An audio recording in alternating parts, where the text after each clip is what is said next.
Relaxing Adventures. My name is Lisa Keegan and I hope you're enjoying Modes Week this week. Now today we're going to use our peeler blade cover to make poached eggs. Now I'd love to know if you've ever tried, and if you have you had a fail? Because sometimes there have been fails, and today I'm going to give you the hints and tips so that you do not have a fail when you're making this with your TM5 or TM6, and I have hints and tips for your TM31 as well.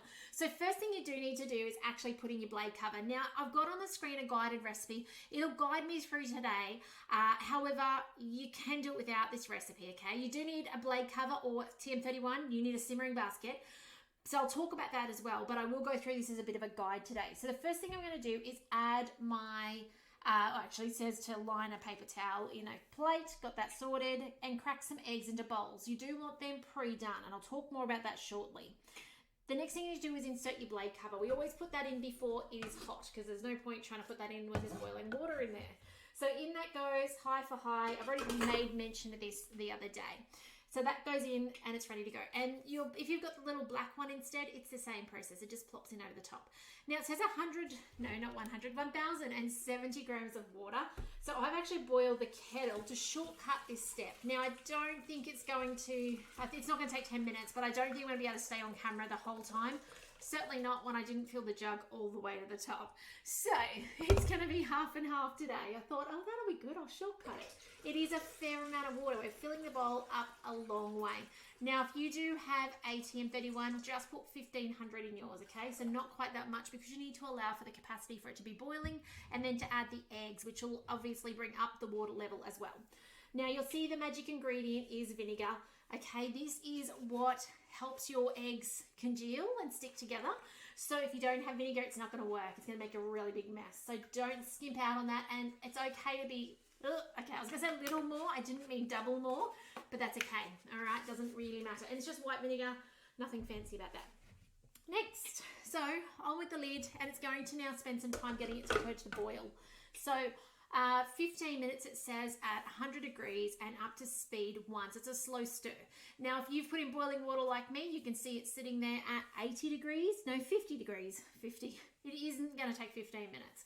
I'll let you know when we come back how long that's taken, but what we want to do is, before we go to place these eggs in, it needs to be boiling. It can't be pre-boil where it's just those little bubbles. It's got to be bubble, bubble, bubble. All right, so eggs ready soon, and then two other things you're going to need. You're going to need a spoon. Now you're thinking, Liz, what are you going to need a spoon for? Lift it out? No, the spoon with the holes is for the lifting out. This one is, we're going to actually have a couple of different ways of placing our eggs into the bowl. Now it does say to plop them through the measuring cup hole. However, I find I lose too much substance of my whites because of that pressure of it hitting the water down there, and it kind of stretches. So we're going to instead place it carefully in, using one of two methods. Usually I use the spoon method. However, I was told recently I can pour it straight out of this really gently, really close in. So I'm going to give both methods a go and see what works out best today. But I'll be back when this gets to 100 degrees to show you the next step. So I look forward to seeing you soon. Okay, the poached eggs are not yet in, obviously, but it's boiling, ready to get ready for them. So we're actually done on this step, so we'll push the stop button. So the moment it's at the boil, we're all good to go. When we go to our next step, it says without the measuring cup, put them through the hole and then cook them for 3 minutes. We're actually going to, as soon as these arms release, do those two methods I made mention of. So we're either going to put them in on the spoon, or we're going to put them in, pouring them out the little container. Just have to wait for the arms to release, because that's that safety mechanism. So up we go. We don't want to take too much time. We want this to be still boiling. So there's one in using that method. We'll do two like that. They're actually congealing already in there. That one I gave it a bit of a plop. That one wasn't probably quite as successful as I would have liked. Gently in, and let's go on this step. So now that they're in, next button. Oh, what do we do? Next again, we're good. No, remove the eggs. Let's go back. Here we go. So 3 minutes. Now it does say as well, close recipe preview. What have I done here? Let's find the recipe. There we go. That's the step we want. 3 minutes. Now, if you want to do 4 eggs, you do need to add another minute to it. I have taken time to drop those in. And as you drop them in, you will see and I say drop as in carefully drop, but you'll see those eggs straight away jump together. You'll see them cook that outer layer. So it's okay that there was that little delay, so long as that temperature stayed hot enough that it wasn't actually going to drop down to say like 80 degrees where it's lost too much heat. So in a moment, 3 minutes, these are going to be ready to come out, and we'll see what they look like and see what the varying ones look like. We won't really know exactly what they look like or which one's which, but we can have a good guess at it. Now, if you don't have a peeler blade cover, there's a couple of ways you can get your hands on one. One is you can go to the mix shop, the Thermomix in Australia mix shop, and actually purchase one. Okay, if you're going to do that, please do select me on checkout as your consultant, because I get a small bonus. It costs you the same amount regardless. It just means I get a little bonus. Either that, or we can do an online demo where you have 2 friends that jump online and I cook for you guys and show you what a Thermomix is about. Or if you've got one, we can cook together and actually cook at the same time.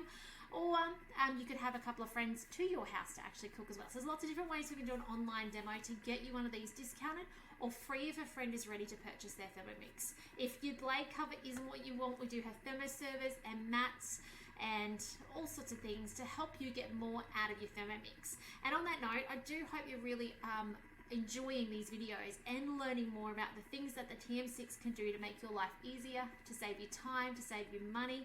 Like if I went to buy poached eggs out at a cafe, I'd be looking at probably at least 20, and if at a coffee, $25, $30 on a credit card or cash to buy that. Whereas here at home, it's just the cost of the eggs, hollandaise sauce is already made, fresh crusty bread that we've made ourselves, some salsa if you want, whatever the case might be. You know exactly what's in it, and it certainly didn't cost the back pocket much at all.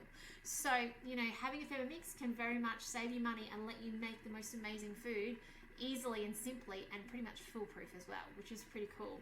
So we're nearly done. We've got 50 seconds to go, which is pretty cool. And on that note as well, if you're watching along and you are in Australia, remember, if you've got friends and family who are wanting to get a Thermomix on their bench, or maybe they're getting curious, please make sure they know to reach out to their consultant or your consultant more so. And you know, that's the way that consultants, including myself, actually make a living. Okay, so without your support, we don't exist. So do remember, and if they don't have a consultant, I'd be honored to help them get started with their Thermomix. So when they do check out a Thermomix, there is the place there to be able to add a consultant's name.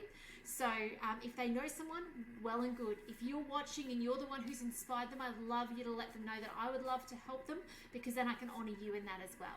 So we're nearly done.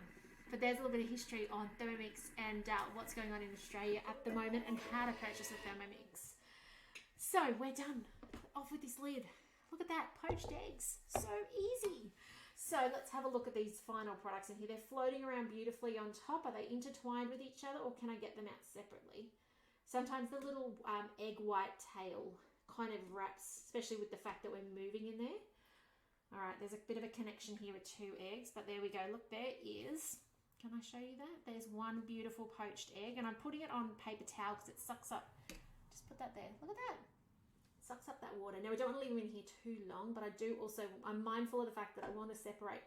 These two want to come together. They're kind of intertwined. So I'll just grab them out. But look at that. They held their shape. There is the tails. Now, I've heard apparently in restaurants, they just cut the tails off. So before it comes to your table, to your plate, they've actually cut those little tails. They just take a pair of scissors to them.